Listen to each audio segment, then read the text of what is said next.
But included in that is that we don't lack for people who have ambition and have aspirations and dreams and an idea that is a great idea and work ethic. Not everybody has access to the capital. It's so true. And I believe strongly that our small businesses are the backbone of America's economy. So when we grow and strengthen small businesses, we all benefit.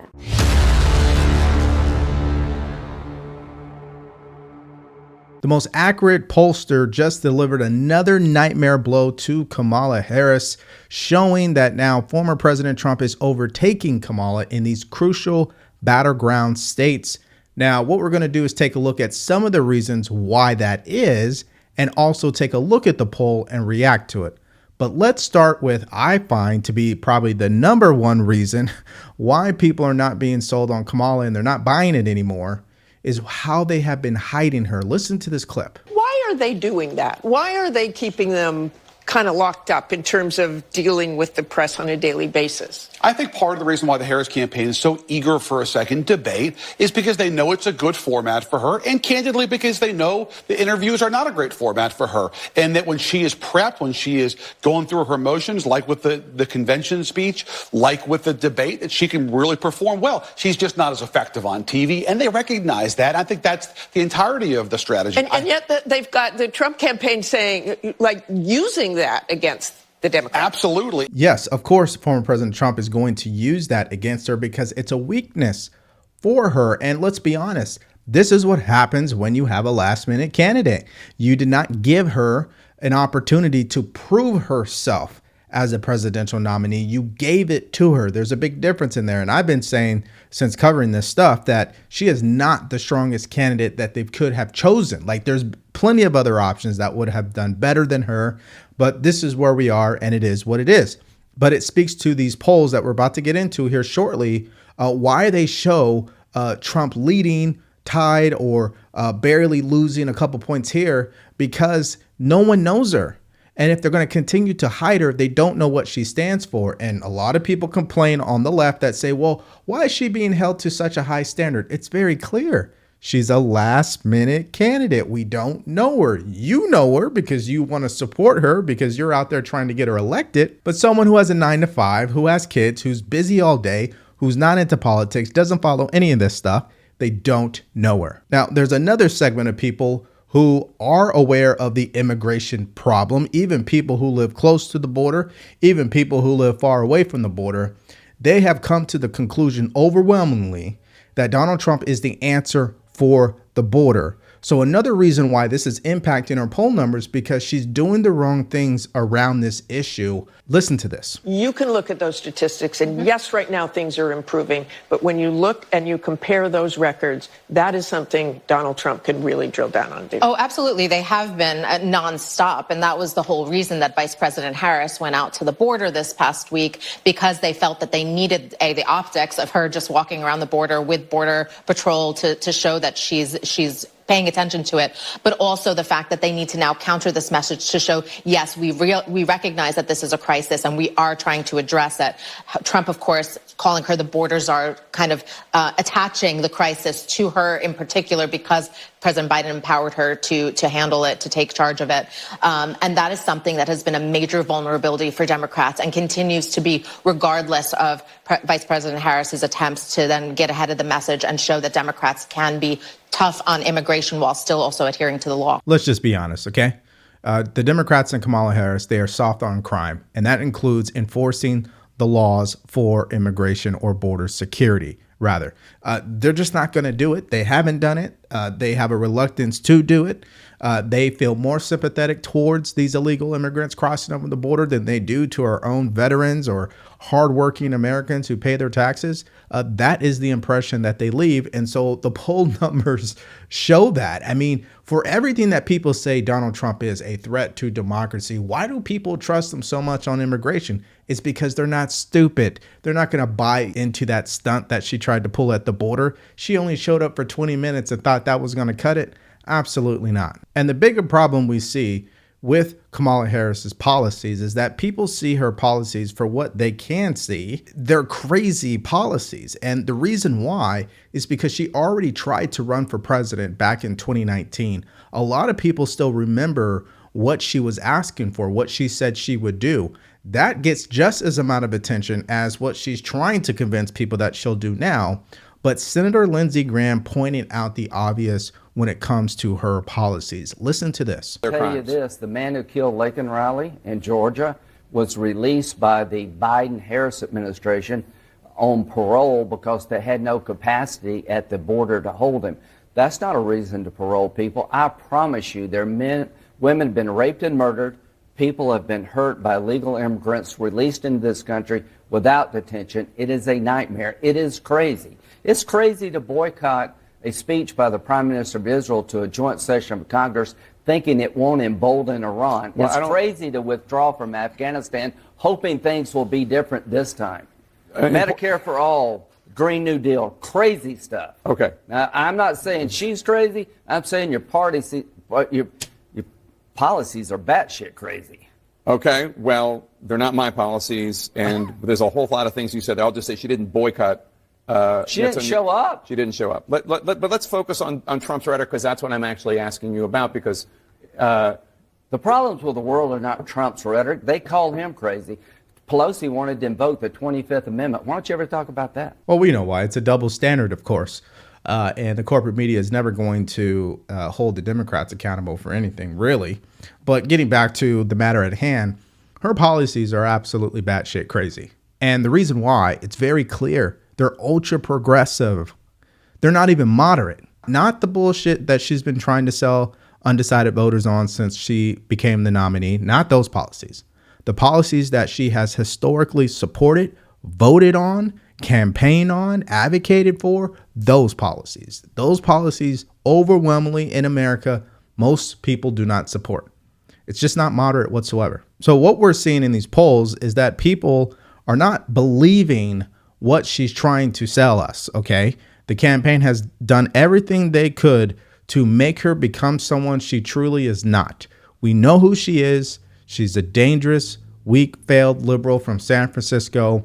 And in these battleground states, these voters are responding to that message clearly, because if they were not, the numbers would not be what they are. But before we get to that poll, listen to Tom Emmer and what he had to say about her record. Harris announced down there on the border several immigration policies she'd pursue as president, barring immigrants who illegally cross the border from re-entering the country for 5 years, enacting stricter criminal penalties for repeat offenders. Do you oppose those policies?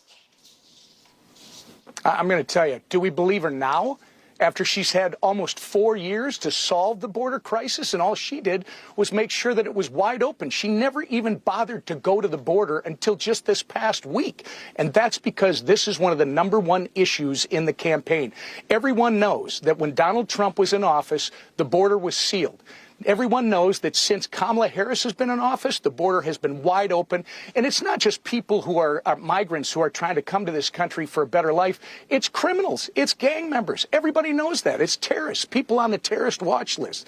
Martha, this is too little, too late. Nobody can believe her because her actions have said something completely different for 4 years. That's her big problem. And that's the Democrats' problem. And I've always had this belief in the back of my mind. They know that there's a good chance that she's going to lose. So, of course, they've been doing their best to divert funds from the campaign to down ballot candidates to make sure that if she loses, they can win the Senate or win the House to balance out the government, of course. And their biggest fear, which would be what? Donald Trump wins, Republicans win the Senate, and Republicans maintain the House. That means the entire government would be Republican. I mean, if you factor in the Supreme Court, I mean, it would be majority conservative. Now, you might say, well, that's a problem. In my opinion, I don't think that's a problem right now where we're at as a country. I think that's what we need as a country right now, because over the last 16 years, 12 of those years have been what? Governed by Democrats. And it has begotten progressively worse with progressive policies. So I think we're due for a more conservative approach where we're at in our existence as a country. Now, of course, I would say that because I am a conservative, so I have that bias and perception. However, I do believe most of the country is moderate, and they feel like the government right now is not moderate. And I'll give you some reasons why. Number one, mandating vaccines or you lose your job is not moderate. Censorship, censoring people off social media and for free speech is not moderate. Putting men in women's sports, that's not moderate. Gender affirming care for children and allowing puberty blockers without the consent of parents, that's not moderate. Allowing illegal immigrants to come over the border unchecked with a failed process, no enforcement, no resources, just fly them over, flood into these little towns or sanctuary cities, that's not moderate. And so I believe a lot of people are fed up on both sides. So that's why in this poll that we're going to look at right now, I think that's why the numbers are what they are. Let's take a look at that. Now, this poll is from Atlas Intel. They were recognized as the most accurate pollster from the 2020 election. Remember that election that had so many polling errors on behalf of Joe Biden, where they overestimated Joe Biden and underestimated Donald Trump? So what we have here on the screen is 7 battleground states: North Carolina, Georgia, Arizona, Nevada, Wisconsin, Michigan, and Pennsylvania. Now, Trump is winning what? 5 out of the 7 battleground states. And the 5 that he's winning are crucial: Pennsylvania, Michigan, Wisconsin, Arizona, and Georgia. That is the election. If this pollster becomes, again, the most accurate pollster, Donald Trump is the next president of the United States. Now, what's interesting is that she's winning North Carolina. My theory is either one, the way they did the poll in North Carolina wasn't really as accurate as it could be, or it might just mean what the numbers say, that people have been shifting more to the left in that state. Now, obviously, polls are always a snapshot in time, but when it comes from this type of pollster who's rated number 1, it's worth looking at. And so what does this, I guess, translate to? If you look at the electoral map, it looks like this. So Trump and Vance would come in at 290 electoral votes, and Harris and Walz will come in at 248. Even if for some reason or somehow Kamala Harris wins Arizona or she wins Georgia, Donald Trump is still the president. Listen, this right here is bad news for her campaign. You guys have to understand this, because when Joe Biden was going against Donald Trump, he was up in Wisconsin, Michigan, and Pennsylvania an average of 5 to 6 percentage points. That's not the case this time around. So we're still not factoring that silent majority who are going to come out and vote for Trump and not say anything. All right, so if you got value from this video, make sure you like, share, and subscribe to the channel. If you want to support us further, go to the link in the description, grab yourself a t-shirt, buy us a cup of coffee. Okay, so that's what the polls show, that Trump is clearly overtaking Kamala Harris in these crucial battleground states. This is not where the Democrats want to be in, this type of position, that is. It's not the position Kamala Harris wants to be in either. And I say this all the time, if they could go back 3 years ago, they would not be in this position, right? So they're going to try every single trick in the book. And I think they've almost exhausted everything at this point to try to slow down or diminish support for Trump. And it just has not worked whatsoever. Think about everything Trump has gone through, whether it's negative or positive. It has not negatively impacted his numbers overall. If you compare his numbers to 2020 and 2016, across the board, it's a huge improvement. So what does that say about him, obviously, as a candidate? What does that say about our American fellow citizens and what they think? And then what does it say about the Democratic candidate, Kamala Harris, and how weak she is? Now, if I was sitting in front of millions of people and I was asked a clear question about Kamala Harris, which would be something like this: what makes her so weak? Besides the word salads, right? Let's give her some grace on that. Let's just say, you know what? She's not a great public speaker. Most people are not. Just because they're a politician doesn't make them a great speaker. She sucks at interviews. Fine. What would be the biggest weakness for her? And my answer is very clear. But before I give it to you, watch this clip and you tell me if you could see it. First of all, Latina small businesses are the fastest growing in the country. Yes, they are. Right? Yes, they are. But included in that is that we don't lack for people who have ambition and have aspirations and dreams and an idea that is a great idea and work ethic. but not everybody has access to the capital. So true. And I believe strongly that our small businesses are the backbone of America's economy. So when we grow and strengthen small businesses, we all benefit. You know who's standing next to her, right? Jessica Alba, who's a billionaire, by the way, who's built her own successful company. So all things considered, Jessica has been 100 times more successful than Kamala Harris. Look at the way she's looking at her. Like, I know we're doing this because, you know, politically we got to do this and we've got to support our Latina businesses. Okay, got it. And maybe Jessica is woke just like Kamala Harris is, but look at her face.